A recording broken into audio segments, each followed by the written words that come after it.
এই চারটি খাবারের মধ্যে আল্লাহ পাক রব্বুল আলামিন এতটাই পরিমাণে বারাকা রেখেছেন যা আমি বলে বোঝাতে পারবো না। এই চারটি খাবার যদি আপনি প্রতিদিন রাতে খেতে পারেন, মৃত্যুর আগ পর্যন্ত আপনার যৌবন শক্তি কমবে না।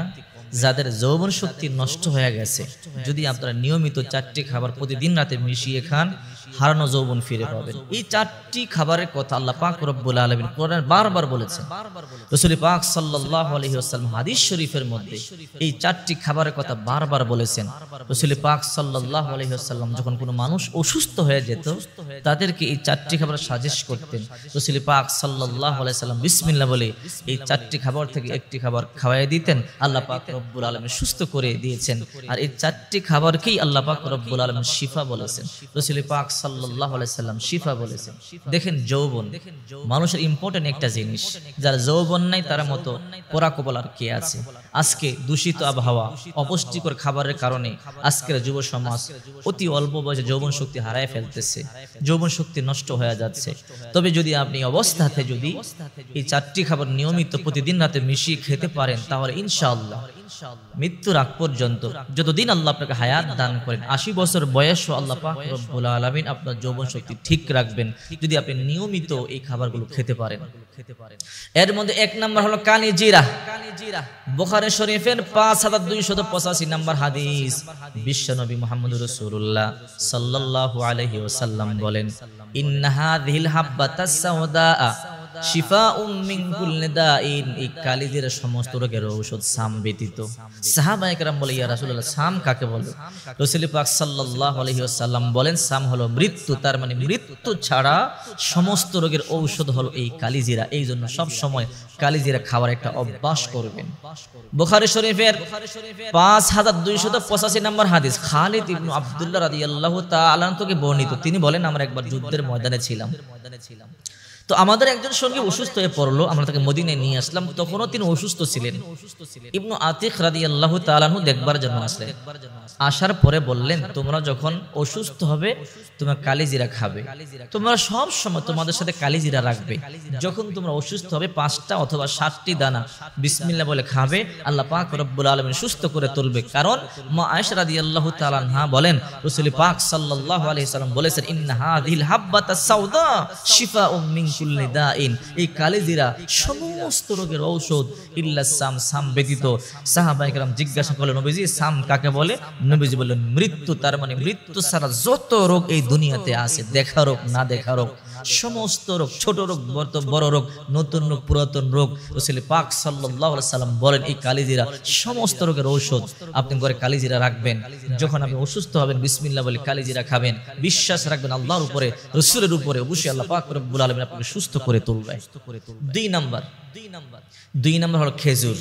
এই খেজুর সম্পর্কে আল্লাহ পাক রব্বুল আলামিন কোরআনে বারবার বলেছেন এই খেজুর জান্নাতি খাবার। শুধু কোরআনেই নয়, হাদিস শরীফের মধ্যে রাসূল পাক সাল্লাল্লাহু আলাইহি ওয়াসাল্লাম বারবার বলেছেন। সূরা মারইয়ামের 23 নম্বর আয়াত দেখেন, ফাআজাআহাল মাখাদু ইলা জিদঈন নাখলাতি ক্বালাত ইয়া লাইতানি মিতু ক্বাবলা হাযা ওয়া কুনতু নাসিয়াম মানসিয়া ফানাদাহা মিন তাহতিহা আল্লা তাহজানি ক্বাদ জাআলা রাব্বুকি তাহতাকি সারিয়া ওয়া হুজ্জি ইলাইকি বিজিদঈন নাখলাতি তুসাকিত আলাইকি রুতুবান জানিয়া।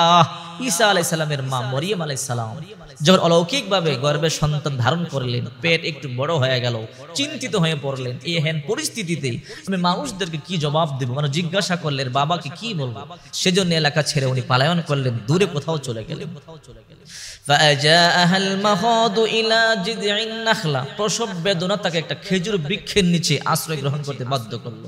ক্বালাত ইয়া লাইতানি মিতু ক্বাবলা হাযা ওয়া কুনতু নাসিয়াম মানসিয়া। তখন তিনি বলতেছিলেন, হায় যদি এর আগে যদি আমার মৃত্যু হয়ে যেত, অথবা মানুষের জীবন থেকে যদি আমি বিলুপ্ত হয়ে যেতাম, এটা আমার জন্য ভালো ছিল। আমার এই অবস্থা, আমি মানুষকে কি জবাব দেব? এই সন্তানের পিতাকে কি বলবো আমি? ফানাদাহা মিন তাহতিহা আল্লা তাহজানি ক্বাদ জাআলা রাব্বুকি তাহতাকি সারিয়া। নিম্ন দেশ থেকে ফেরেশতারা আওয়াজ দিল, হে মারিয়াম, তুমি চিন্তিত হয়ো না, তোমার পায়ের নিচে আল্লাহ পাক রব্বুল আলামিন একটা নহর জারি করে দিয়েছে। ওহুজ্জি ইলাইকি বিজিজাই নাখলা তুসাকিত আলাইকি রুতবান জানিয়া, আর তুমি যে খেজুর বৃক্ষের নিচে আছো এর কাণ্ডে তুমি নাড়া দাও, সুপক্ষ খেজুর পতিতে হবে, তুমি পানি পান করো। ফাকুলি ওয়াশরাবি ওয়াকরি আইনা, তুমি এই খেজুর বৃক্ষ থেকে খেজুর খাও, পানি পান করো, তোমার চক্ষু শীতল করো। তার মানে এই খেজুরের কথা আল্লাহ পাক রব্বুল আলামিন কোরআনে বলেছেন, যতই ক্ষুধার্ত হবেন আপনি 2-4টা খেজুর খেলেই আল্লাহ পাক রব্বুল আলামিন দ্রুত আপনার তৃষ্ণা, আপনার ক্ষুধা নিবারণ করে দেবেন। এই খেজুরের কথা আল্লাহ বারবার বলেছেন। 2 নম্বর খাবার হলো খেজুর। মারিয়াম আলাইহিস সালামের প্রচন্ড ক্ষুধার্ত অবস্থায়, ওই অবস্থায় আল্লাহ পাক রব্বুল আলামিন মারিয়ামকে এই খেজুর খাওয়ার কথা বললেন। আল্লাহ পাক মরা গাছে, যে গাছে খেজুর ছিল না, ওই গাছে মারিয়ামের জন্য খেজুর ফলালেন। আল্লাহ পাক ওই সময় অন্য কোনো খাবারও দিতে পারতেন, কিন্তু খেজুরটা কল্যাণকর হবে বলেই আল্লাহ পাক রব্বুল আলামিন খেজুর দিয়েছেন। মনে রাখবেন, 1 নম্বর কালিজিরা, 2 নম্বর খেজুর, 3 নম্বর হলো মধু। মধুর ব্যাপারে সূরা নাহালের 68-69 নম্বর আয়াত আল্লাহ পাক রব্বুল আলামিন বলেছেন, ওয়া আওহা রাব্বুকা ইলান নাহলি আন ইত্তাখিযি মিনাল জিবালি বুয়ুতা ওয়া মিনাশ শাজারি ওয়া মিম্মা ইয়ারিশুন সুম্মা কুলি মিন কুল্লি সামারাতি ফাসলুকি সুবুলা রাব্বিকা যুলুলা। আল্লাহ পাক রব্বুল আলামিন মৌমাছির অন্তরে একথা গেঁথে দিলেন, তুমি 3টা জায়গায় বাসা বাঁধবে, তুমি পাহাড়ে বাসা বাঁধবে, তারপরে জঙ্গলার গাছে বাসা বাঁধবে, ঘরের কোণে বাসা বাঁধবে। কারণ মানুষ 3 জায়গায় বসবাস করে, কেউ কেউ বসবাস করে শহরে, কেউ কেউ বসবাস করে পাহাড়ি এলাকায়, কেউ কেউ বসবাস করে গ্রাম এলাকায়। এই জন্য আল্লাহ পাক রব্বুল আলামিন মৌমাছিকে বললেন, 3 জায়গায় বাসা বাঁধো, যেন আমার 3 শ্রেণীর মানুষ মধু খেতে পারে। কারণ এই মধুর মধ্যে আল্লাহ পাক রব্বুল আলামিন শিফা রেখেছেন। সুম্মা কুলি মিন কুল্লিস সামারাতি ফাসলুকি সুবুলা রাব্বিকা যুলুলা ইয়াখরুজু মিন বুতুনিহা শারাবুম মুখতালিফুন আলওয়ানুহু ফীহি শিফাউন লিন্নাস। এই যে মধুর ভিতর থেকে যেই রং বিরঙের পানিগুলো বের হয়, শারাবুম মুখতালিফুন আলওয়ানুহু ফীহি শিফাউন লিন্নাস, এগুলো মানুষের জন্য রোগের প্রতিষেধক। এই জন্য আল্লাহ পাক রব্বুল আলামিন মৌমাছিকে বললেন, তুমি 3টা জায়গায় বাসা বাঁধবে। কারণ যদি শুধু ঘরের কোণে বাসা বাঁধে, বিল্ডিং এর কোণে বাসা বাঁধে, গ্রামের মানুষগুলো মধু খেতে পারবে না। আবার যদি শুধু গ্রাম এলাকার গাছগাছালিতে বাসা বাঁধে, শহরের মানুষগুলো মধু খেতে পারবে না। আবার যদি শুধু পাহাড়ি এলাকায় বাসা বাঁধে, শুধু পাহাড়ি এলাকার লোকজন খেতে পারবে, শহরি এলাকার লোকজন খেতে পারবে না। এই জন্য আল্লাহ পাক রব্বুল আলামিন 3 জায়গায় বাসা বেঁধে পৃথিবীর সমস্ত মানুষকে মধু খাওয়া সহজ করে দিয়েছে। এই জন্য রব্বুল আলামিন এই মধু সম্পর্কে বলেন, তোমরা মধু পান করো বেশি বেশি, কারণ এই মধুর মধ্যে শিফা রয়েছে। বিশ্বনবী মুহাম্মদ রাসূলুল্লাহ সাল্লাল্লাহু আলাইহি ওয়াসাল্লাম বলেন, যদি তোমরা দৈনিক সকালবেলা 1 চামচ মধু খেতে পারো, এটা ভালো। না পারলে মাসে 3 দিন মধু খাবে। 3 দিন যদি মাসে তোমরা মধু খেতে পারো, দুনিয়াতে যত নতুন নতুন রোগ আগমন করে, নতুন রোগ আসে না, করোনা আসে, কত রকমের মহামারী আসে। রাসূল পাক সাল্লাল্লাহু আলাইহি ওয়াসাল্লাম বলেন, যত প্রকারের রোগ দুনিয়ার মধ্যে আসবে, সমস্ত রোগ থেকে আল্লাহ তোমাদেরকে হেফাজত করবে এই মধু। 4 নম্বর হলো দুধ। দুধের কথা আল্লাহ পাক রব্বুল আলামিন কোরআনে বারবার বলেছেন। এই দুধ জান্নাতি খাবার। আমরা জানি, আমাদের যখন আমরা অসুস্থ হই, দুর্বল হই, আমাদের হাড়ের ক্ষয় হয়ে যায়, ডক্টররা আমাদেরকে সাজেস্ট করেন মধু খাবারের জন্য। এই মধুর কথা বেশি বলার প্রয়োজন নেই, যেহেতু আমরা এই দুধের কথা আমরা সবাই জানি। এই দুধের নহর আল্লাহ পাক রব্বুল আলামিন জান্নাত আমাদেরকে দান করবেন। তো প্রতিদিন রাত্রিবেলা এই কিছু কালিজিরা, কিছু মধু, কয়েকটা খেজুর এবং এগুলোকে ভালো করে পিষে, সুন্দর করে পিষে 1 গ্লাস দুধের মধ্যে মিক্স করে রাতের বেলা যদি আপনি এই গরম দুধটুকুন আপনি পান করতে পারেন, প্রতিদিন রাতে যদি আপনি এইগুলো পান করেন, ইনশাআল্লাহ দেখবেন আপনার দেহের দুর্বলতা দূর হয়ে যাবে, দেহের ক্ষয়রোগ দূর হয়ে যাবে, চোখের জ্যোতি যাদের কমে যায়, জ্যোতি আস্তে আস্তে বেড়ে যাবে। এরপরে দেহের মধ্যে যেই রোগ প্রতিরোধ ক্ষমতা আছে ওটা আস্তে আস্তে বৃদ্ধি পাবে, এবং যৌবন শক্তি, যতদিন আপনি দুনিয়ার মধ্যে বেঁচে থাকবেন ইনশাআল্লাহ নষ্ট হবে না, ততদিন পর্যন্ত আল্লাহ পাক রব্বুল আলামিন আপনার এই যৌবন শক্তি ঠিক রাখবে।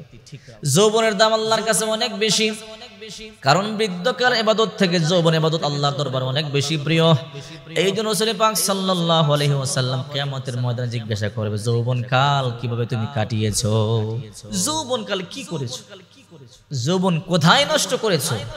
এই জন্য সাবধান হে যুবক ভাইয়েরা, হে যুবতী বোনেরা, যৌবন শক্তি আল্লাহ পাক রব্বুল আলামিন আপনাকে দিয়েছে, এটা হলো আমানত।